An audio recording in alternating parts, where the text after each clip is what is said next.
আচ্ছা এদিকে দেখেন, আপনারা বলেন তো মানুষের মৃত্যু কয়বার? বলেন না জি ভাই। বীরভূমের লোক কথা বলছে না, মানুষের মৃত্যু কবার? কে বলছে একবার, কে বলছে দুবার। তৃণমূল বিজেপি এখানেও আছে নাকি? দু দলের লোক আছে তো দেখছি। দু বন্ধুতে ঝগড়া করতে করতে জামা গুটিয়ে বলছে দেখছি মরতে তো একবার হবে, মানে বলছে মরতে একবার। আসলে কথাটা ভুল, মরণ একবার নয়, মরণ দুইবার। কেন?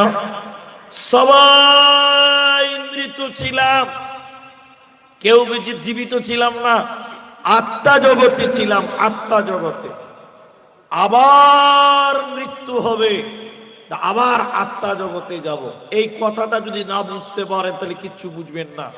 আপনার বাবাকে কবর দিয়েছেন 3 মাস, কোনো কারণে কবরটা বের হয়ে গেছে, মাটি ধসে গেছে, আপনি কবরে গিয়ে দেখছেন যে আপনার আব্বা নাই। নাই তো আপনার আব্বা কি পালিয়ে গেছে? পালায়নি, কবরেই আছে। তো দেখতে পেলাম না কেন? আপনার আব্বার দেহটা মাটিতে খেয়ে নিল, পোকাতে খেয়ে নিল। তাহলে আপনার বাপ কবরে আছে মানে বাপের আত্মাটা কবরে আছে। কবরে যারা থাকে ওরা আত্মা জগতে থাকে, ওরা দেহ জগতে থাকে না। তা আমরা কবরে যাব, আত্মা জগতে থাকবো। এখন বেঁচে আছি, আমরা পেছনে ছিলাম আত্মা জগতে। তাহলে আমাদের মৃত্যু দুইবার, জীবিত দুইবার। আল্লাহ বলছেন বিসমিল্লাহির রহমানির রহিম, কুল্লু নাফসিন যায়িকাতুল মাউত, ইরজি ইলা রাব্বিকি রাদিয়া তুরজাউন। কোরআনে এই শব্দটা কয়েকবার আল্লাহ বলেছেন, ফিরে চলো, ফিরে চলো, আবার ফিরে চলো। তার মানে আমরা কোথাও ছিলাম, আবার আল্লাহ বলছেন ওখানে ফিরে চলো। তার মানে আমরা আত্মা জগতে ছিলাম, আমরা কেউ দেহের জগতে ছিলাম না, আমরা কেউ বেঁচেও ছিলাম না। আমার আল্লাহ বলছেন আবার তোমরা চলো, আত্মা জগতে চলো, কবরের জগতে চলো, মৃত্যুর জগতে তোমরা চলো।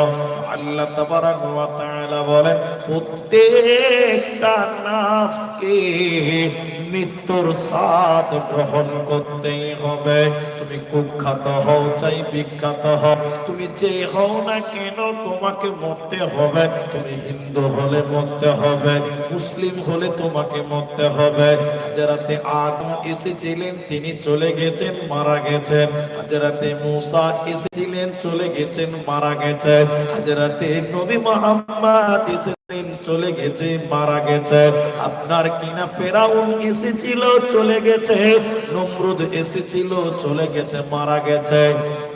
আবু জেহেল এসেছিল, চলে গেছে, মারা গেছে।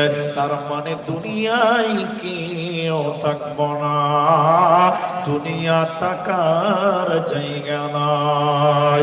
একদিন মরতে হবে, এই দুনিয়াটা ছেড়ে তোমাকে পালাতে হবে। আল্লাহ তাবারাক ওয়া তাআলা বলে কুল্লু নাফসিন যায়িকাতুল মাউত, প্রত্যেক আত্মাকে মৃত্যুর স্বাদ গ্রহণ করতে হবে এবং আল্লাহর কাছে চলে যেতে হবে। দুনিয়া থাকার জায়গা নয়। পৃথিবীতে কিছু জায়গা আছে পালিয়ে যাওয়ার জন্য, থাকার জন্য না। আপনাকে বুঝাই তাহলে বুঝবেন। আপনাদের সবচেয়ে নিকটে স্টেশনটার নাম লোহাপুর, তাই না? এরপরে আমি শুনেছি মোরগ্রাম, জিজ্ঞাসা করেছিলাম। লোহাপুর স্টেশনটার দিকে একবার দেখেন, আপনি রামপুরহাট স্টেশনটার দিকে একবার দেখেন, কত সুন্দর রেলমন্ত্রী স্টেশনটাকে বানিয়েছে। মার্বেল, টাইলস, গ্রানাইট বিভিন্ন রকম রং, বিভিন্ন পট্টি, আর বিভিন্ন এসি, ফ্যান, বসার জায়গা, গদি, ওয়েটিং রুম বানিয়ে রেখেছে। এতে দেখেন জায়গাটা সুন্দর না খারাপ? তারা বলে না কথা জি, খুব সুন্দর। যেগুলো ওয়েটিং রুম বানা আছে, গদি দেওয়া আছে, এসি লাগা আছে, আর আমার দিকে দেখেন আমি ওয়েটিং রুমে বসে আছি, এরম করে বসে আছি। এমন সময় আপনি গিয়ে বলছেন আসসালামু আলাইকুম, মাওলানা কোথা যাবেন? তো আমি বলছি যাবো কেন রে খাপা, আমি এখানে থাকবো, এত সুন্দর জায়গা আমি থাকবো, যাবো কেন? বলছে না, কোথা যাবেন? তার মানে কি, জায়গাটা যতই সুন্দর হোক ওইটা থাকার জায়গা একটু বলেন নাই। আপনি যদি কলকাতা দমদম যান, এয়ারপোর্টে যান, ওখানে যাবেন তো সুবহানাল্লাহ, দুনিয়াকে অর্ধেক জান্নাত বানিয়ে রেখে দিয়েছে। আল্লাহ, এত ভিআইপি, এত দামি, এত সুন্দর। আমি ওখানে যদি বসে থাকি, আপনি আমাকে দেখে প্রথম বলবেন মাওলানা কোথা যাবেন, এটা বলবে কি বলবে না? আর আমি যদি বলি না এখানে থাকবো 10 দিন, এখানে কেউ থাকে? তার মানে ওই জায়গাটা থাকার জায়গা নয়। দুনিয়াটা যতই সুন্দর হোক না কেন, ये दुनिया रहने के लिए नहीं है, बल्कि जाने के लिए आना है।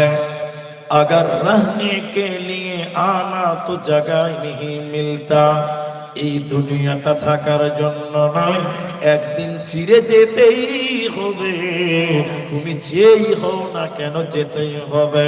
নবী মুহাম্মদ পর্যন্ত চলে গেছে, অতএব আমরা পৃথিবীর কেউ থাকব না। এটা লম্বা হাদিস আপনাদের সামনে তুলি, এক কান দিয়ে শুনেন বোনেরা, বেটিরা, মায়েরা।